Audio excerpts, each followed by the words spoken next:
Hello there and welcome to my channel Novice Modelling in a Midlife Crisis. My name is Andy and today we're going to be doing a what's in the box kit review of my M4 Sherman by Tamiya US medium tank early production kit number 35190, and we're doing this as part of our new little way of doing things, which I'm calling You Choose My Next Build. The general idea being that we're going to put 4 kits on the building bench and you're going to get to tell me which one I actually have to build. The kits are actually thrown on the bench of this Sherman. We're going to be looking at this Panzerkampfwagen 3 Ausf L by Tamiya. We're going to be looking at this Cromwell Mark IV British cruiser medium tank, and we're going to be looking at this Tamiya T3485. So they're going to be the 4 choices that you can pick which one I build from. But back to what we're here for, which is having a look at this particular one. And as per normal, we're going to have a quick read of the blurb on the instruction sheet. We're going to flip through the instruction book, and then we're going to have a look at the parts. Pretty simple.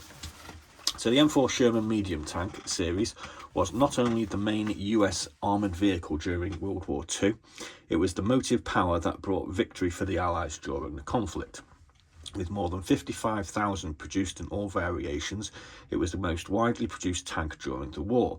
The 5 major variants of the M4 to the M484 were designated by hull and engine. The M4 used an angular-shaped welded hull and the Continental R975C1 radial aircraft engine. Interesting. Although powerful and proven, its high centre propeller shaft gave the hull a tall profile. Suspension was a rugged and simple design known as VVS, vertical volute single suspension, with 3 units or bogies on each side and each with 2 road wheels. The transmission was 5-speed forward plus reverse. Early production M4s had a 3-piece front transmission cover and a cast 1-piece steel turret mounting a 75mm main gun. For added protection, oblique armour plates were added to the turret, hull sides and just in front of the forward hull hatches. Production of the M4 began in July 1942, 5 months later than the cast-hulled M4A1. It was first deployed during the Italian campaign in May 1943. Although outgunned by German panzers, the M4's superb reliability, mobility and superior numbers compensated for the smaller weapon. M4 Sherman tanks saw action on every front from its introduction in Italy to the end of the conflict. So there we go. Let's have a quick nose at the instructions. And as per Tamiya, these are all well thought out and pretty simple to follow in a nice selection of pretty easy windows. So let's just make sense of this.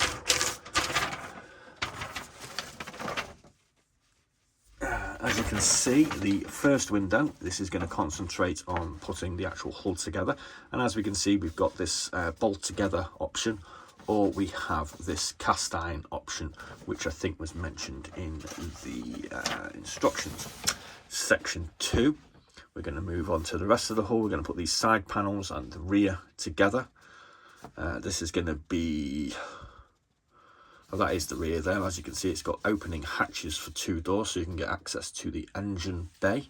And it's got these parts to put on the bottom. Section 3, we're going to be looking at the road wheels and bogies. Here we have all of that setup going together. And we can see we've got black rubber road wheels on them. Number 4, we're going to start attaching them to the actual hull itself. All going on there. Number 5, we're going to look at the top of the hull, where we're going to put, again, engine hatches by the look of it on here. This rear plate. And then we're going to look at 2 of our figures, our driver and our forward-facing machine gunner, who have some little stands. These are only just sort of like half figures. It's just the actual body and head that's going on. And we get these little support stands to actually mount them to. Section 6, we're going to be looking at some of the more other parts that need to go on the hull. So we've got the actual covers, a couple of lights, a couple of other little bits to go on the back. Section 7, we're looking at some of the accessories. So we've got a bunch of tools to go on the rear, And we've got an axe, a shovel, and I think this is a gun cleaning implement, I'm not exactly certain, which go on the side. Window 8, we're going to start building up our 75mm main armaments. So we've got the barrel here and the gun mantlet, and this part goes inside the turret. Section 9, we're moving on to the cast iron turret itself. The radio goes in here. We've got a commander's sort of cover here. And we've got the actual gun going into the turret, and that's the base of the turret here where it fits on the hull. Number 10, we put the commander's cupola on with the opening hatches. I think that might be a little periscope there, not exactly certain. And then number 11, we're going to put it all together. So we're putting the hull onto the base. We've got a figure here, which is just sort of a guy leaning against the tank by the look of it. We've got the commander going in, and we have the ancillary weapons. And got a few more to do. Section 12, we've got a bit of stowage to go on. We've got some sort of rucksack satchel type things to go on here. We've got a couple of crates we can throw on the back. We've got a oil drum. We've got some jerry can canisters, the American version. And it looks like we have some side skirts to put on, these being these parts here as well. And then we're going to put a whole load of other stuff on the front, a couple of spare road wheels, some tracks, and these jerry cans, etc, etc. And then we end up with something that will hopefully look kind of like that. And we've got a couple of black and white painting diagrams. First one being France, summer 1944, unit unknown. And then we've got the 756th Tank Battalion, 5th Army, Italy, February 1944, which is that one there. And looks like we get Headquarters Company, 66th Armoured Regiment, 2nd Armoured Division, Normandy, August 1944, which is decaled up with this name, Hurricane, and this is in a two-tone colour. So there we go, that's the instructions out of the way. Let's have a quick look at some of the loose parts first. Here we have the hull, we have the base. As we can see here, we're going to look at that. That says Tamiya 1987 imprinted inside. And I've actually forgotten to go through the history of this, so we'll just actually touch on that first. According to Scale Mix, this is from a new tool, which was in 1981. First issue. There are new parts in 1987. And other parts were added in 2002, 2011, 2020, 2012, and a decal upgrade in 2014. A lot of the parts actually centre around figures, as some of these you can get as sort of a infantry assault set with the gun, so you get a bunch of other figures with them. Not exactly certain what the other parts are. As we can see, so there's our base, basically, and here is our hull. Now there's kind of some nice little detail here. You can see some patterning on it, which is probably going to be from the casting process. You can see we've got some nice casting marks here, or weld lines, or whatever you want to call them. Got a little raised number here, not quite sure what that's all about. And on the front we can see casting marks as well. So there's some nice detail going on. There's nothing much going on the sides. There's a sort of bit of a rippling effect going on there. Yeah, so that all looks quite good. We get 2 fake rubber sets of tracks. These look quite nice and substantial, so they will hopefully go together quite well. Need a bit of painting up, obviously. We get a decal sheet, which has got your standard American stars. It's got that Hurricane name on it, and we have some sort of some numbers, whatever. Moving on to the turret. As we can see, we've got nice casting marks on the turret itself. That all looks pretty good. Got a radio with some detail on here. There's the gun mantlet here and here. Not exactly certain what that part is. Here we have the opening hatch for the, looks like the commander's cupola. I think that's part of the exhaust system to go on the rear. So that looks pretty good.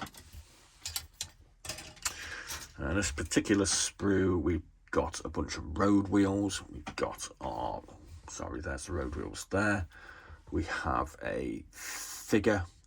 Not sure whether this one is the driver or the bull turret operator. A couple of helmets, some rucksack type things, other parts of the